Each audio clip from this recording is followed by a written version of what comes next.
Class 10।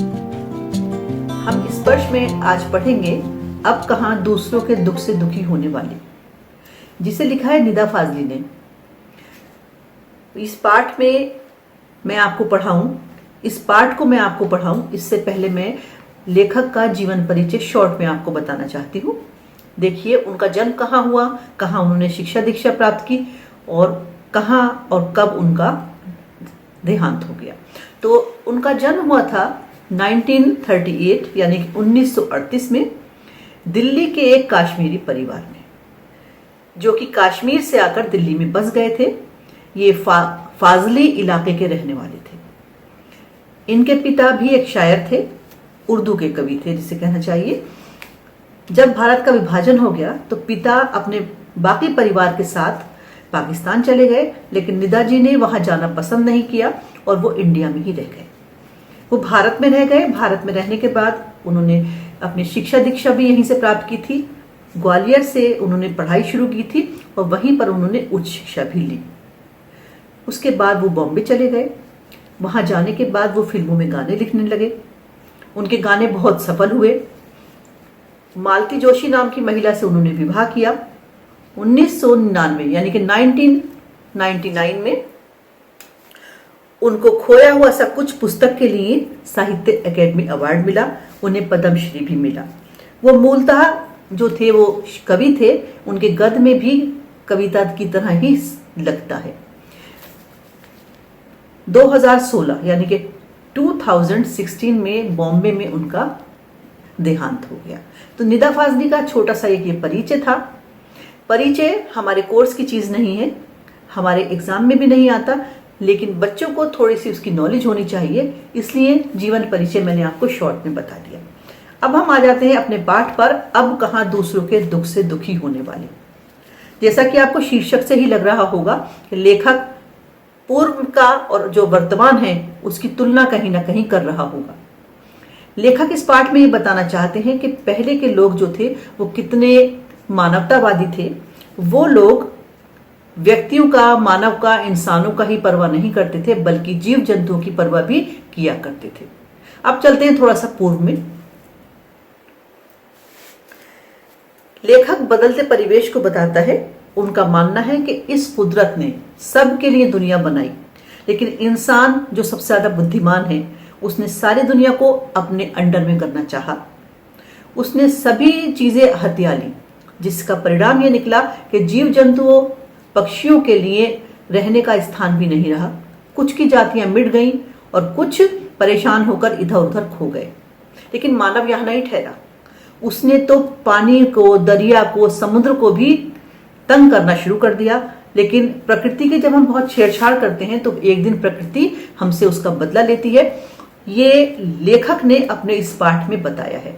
ये लगता हमें कहानी है क्योंकि कुछ कहानियों के माध्यम से पाठ को आगे बढ़ाया गया है, लेकिन मूलतः ये निबंध है। सबसे पहले हम इस पाठ के शब्दार्थ देखेंगे। इसका कारण यह है कि उर्दू के बहुत सारे टफ शब्द आए हैं जिनको मैं हिंदी में बदलूंगी। देखिए, सबसे पहले पेज नंबर 111 पर एक हमारा शब्द है हाकिम। हाकिम कहते हैं किंग या राजा को। उर्दू में हाकिम, हिंदी में हमारा राजा कहलाता है, नृप कहलाता है। इंग्लिश में हम उसको किंग कहते हैं। पेज नंबर 112 पर एक शब्द है लश्कर। लश्कर का अर्थ होता है सेना। पेज नंबर 112 पर ही दूसरा शब्द है लकब। लकब शब्द जो है वो पद सूचक होता है। एक है प्रतीकात्मक। ये तो हमारा हिंदी का ही शब्द है, लेकिन थोड़ा सा टफ शब्द है, जिसका अर्थ होता है सिंबॉलिक। सिमटना यानी कि सिकुड़ना। जलजला, जलजला कहलाता है भूकंप। सैलाब, बाढ़ को कहते हैं। और एक शब्द इन्होंने इंग्लिश का लिखा है नेचर, जो कि हमारी प्रकृति होती है, उसे नेचर कहते हैं इंग्लिश में। अब आइए पेज नंबर 113 पर। पहला शब्द हमारा है सैलानी। ये शब्द आपको मैंने तोप में भी पढ़ाया था कि बहुत सारे सैलानी जो हैं तोप को देखने आते हैं। तो सैलानी का अर्थ हुआ पर्यटक, यानी कि आने जाने वाले। इसी पेज पर अगला शब्द है अजीज। अजीज का मतलब होता है प्रिय, यानी कि जो बहुत ही प्यारे हों, वो कहलाते अजीज। एक शब्द है मजार। मजार यानी कि कब्र। एक शब्द है इसमें गुंबद। तो मंदिर, मस्जिद, गुरुद्वारा के जो ऊपर का गोल छत होती है वो गुंबद कहलाती है। अजान, नमाज के समय की सूचना देने के लिए अजान दी जाती है। डेरा, डेरा का अर्थ है कहीं जाने के बाद कुछ समय के लिए रुकना, यानी कि अस्थायी पड़ाव को डेरा कहते हैं। मचान, बांस से एक ऐसी जगह बना दी जाती है ऊंची सी जहां पर हम लोग आसानी से बैठ सके। ये हो गया आपके पेज नंबर 113 के शब्द अर्थ। अब देखिए पेज नंबर 114 के शब्द अर्थ। इसमें एक शब्द है आशियाना। आशियाना इतना टफ शब्द नहीं है, लेकिन फिर भी इसको मैं बताती हूँ। होम या बसेरा और घोंसला, इसको हम आशियाना कह सकते हैं। तो ये जो टफ शब्द थे मैंने आपको बता दिए। ये अब मैं आपको पाठ को समझाने जा रही हूँ। पहले थोड़ी सी पंक्तियां मैं यहाँ पढ़ूंगी, फिर मैं उनकी व्याख्या करूंगी। देखिए 4 लाइनें मैं पढ़ती हूँ। बाइबल के सोलोमन, जिन्हें कुरान में सुलेमान कहा गया है, ईसा से 1025 वर्ष पूर्व एक बादशाह थे।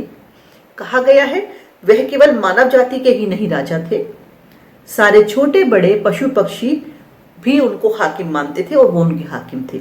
हाकिम का अर्थ अभी मैंने बताया था पीछे आपको, राजा। वह इनकी भाषा भी जानते थे। तो इस बाइबल के जो सोलोमन है, जिन्हें कुरान शरीफ में सुलेमान कहा गया, उनके बारे में बताया गया है। यहाँ पर उनकी इस रेफरेंस को देने का अर्थ यह है लेखक का कि वो ये बताना चाहते हैं कि किस प्रकार से पहले के लोग दूसरों के दुख से दुखी हो जाया करते थे। एक बार सुलेमान अपने लश्कर के साथ जा रहे थे घोड़ों पर। घोड़ों के जो टापे होती हैं, आवाज होती है, उन्हें चींटियों ने सुना और चींटियां डर गईं, कहने लगी अपने अपने बिल में चलो क्योंकि लश्कर आ रहा है, यानी कि बहुत बड़ी एक फौज आ रही है। ये बात जब सोलोमन ने सुनी, यानी कि सुलेमान ने सुनी, तो उन्होंने कहा घबराओ नहीं, मैं तुम्हारा भी रखवाला हूं, मुझे तुमसे भी उतनी ही मोहब्बत है जितनी कि अपने इंसानों से। चींटियां आराम से अपने बिलों में चली गईं और उन्होंने उनके लिए दुआ की और वो अपनी मंजिल तक पहुंच गए। यानी कि उन्होंने उनके साथ सिंपैथी दिखाई तो चींटियों ने उनके लिए दुआ मांगी। ये एक दूसरे का संबंध, यानी कि एक दूसरे के दुख से दुखी होने का ये एक पहला उदाहरण जो हमारे लेखक ने इस पाठ में दिया था। मैं एक उदाहरण आपको और बताऊंगी इस वीडियो में, और फिर बाकी का जो पाठ बचता है मैं वो आपको अगले वीडियो में बताऊंगी। तो देखिए दूसरा उदाहरण इसका। एक कवि हुए हैं शेख अयाज, उनकी एक कहानी छोटी सी डाली है इसमें लेखक ने। शेख अयाज के जो पिता थे वो भी दूसरों के दुख से बहुत दुखी हो जाते थे। एक बार वो कुएं पर स्नान कर रहे थे। जब वहां से लौटकर अपने घर पर आए और भोजन के लिए बैठे, उन्होंने देखा कि एक काला चूटा उनकी हाथ पर रेंग रहा है। उन्होंने भोजन वहीं छोड़ दिया। जब पत्नी ने पूछा कि क्या खाना अच्छा नहीं है, कहने लगे नहीं, पहले मैंने एक घर वाले को बेघर कर दिया है, मैं उसे घर छोड़ कर आऊंगा, उसके बाद भोजन करूंगा। तो ये एक दूसरा किस्सा या दूसरी कहानी या दूसरा रेफरेंस जो हमारे लेखक महोदय ने दिया है, वो भी ये बताता है कि अगर किसी को हम दुख देते हैं तो उसके दुख को महसूस करें, तो हमारा जो दुख देने का कारण है या हमारा जो थोड़ा सा पाप है वो कम हो जाता है। तो ये 2 रेफरेंस मैंने आपको बता दिए, यहाँ पर आपको समझ में आ गए होंगे। हमने लेखक का परिचय से शुरू किया था पाठ, शब्दार्थ भी बताया आपको। अब अगले वीडियो में बाकी मैं बचा हुआ हिस्सा इस पाठ का बताऊंगी और आपको प्रश्नोत्तर भी समझाऊंगी। आपको समझ में आया होगा। सब्सक्राइब करके बेल आइकन दबा दीजिएगा। Thank you.